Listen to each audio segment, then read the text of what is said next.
Hi நண்பர்களே, இன்றைக்கி நம்ம இந்த உருளைக்கிழங்கு வச்சு ஒரு சூப்பரான ஒரு டிஷ் செய்ய போகிறோம்.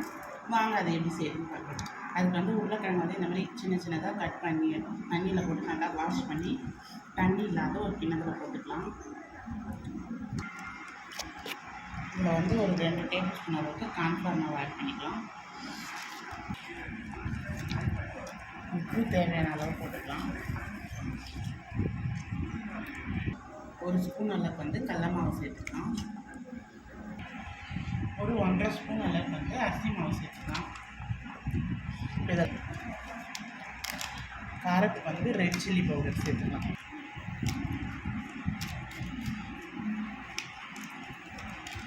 கரம் மசாலா ஒரு 1/2 ஸ்பூன், கொஞ்சமாக வந்து சாட் மசாலா ஆட் பண்ணிக்கலாம். இப்போ எல்லாத்தையும் நல்லா மிக்ஸ் பண்ணிக்கலாம், ஒன்றா மிக்ஸ் ஆகலாம்.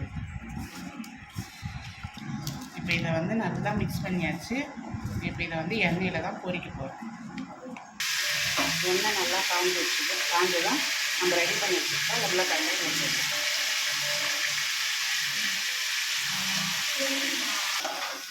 இது வந்து நல்லா முறுமுறுன்னு வெந்து வச்சு இப்போ இதை எடுத்துக்கலாம். இந்த மாதிரி வந்து காய்கறிகள் சாப்பிடாத குழந்தைங்களுக்கு வந்து இந்த மாதிரி ஃப்ரை பண்ணி கொடுத்தா நல்லா விரும்பி சாப்பிடுவாங்க. காய்கறிகளும் அவங்க உடம்புக்கு தேவையான விட்டமின்ஸும் அவங்களுக்கு கிடைக்கும். நம்ம இந்த மாதிரி டிஃப்ரெண்ட்டாக செஞ்சு கொடுக்கும்போது வந்து குழந்தைங்க லைக் பண்ணி சாப்பிடுவாங்க.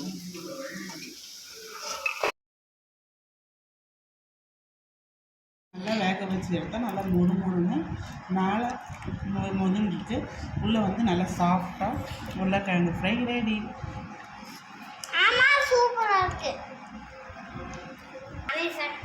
என் பையனுக்கு வந்து இது ரொம்ப பிடிச்சிருக்கு. நீங்களும் உங்கள் குழந்தைங்களுக்கு செஞ்சு கொடுங்க. அவங்கள வந்து எப்படி இருக்காரு?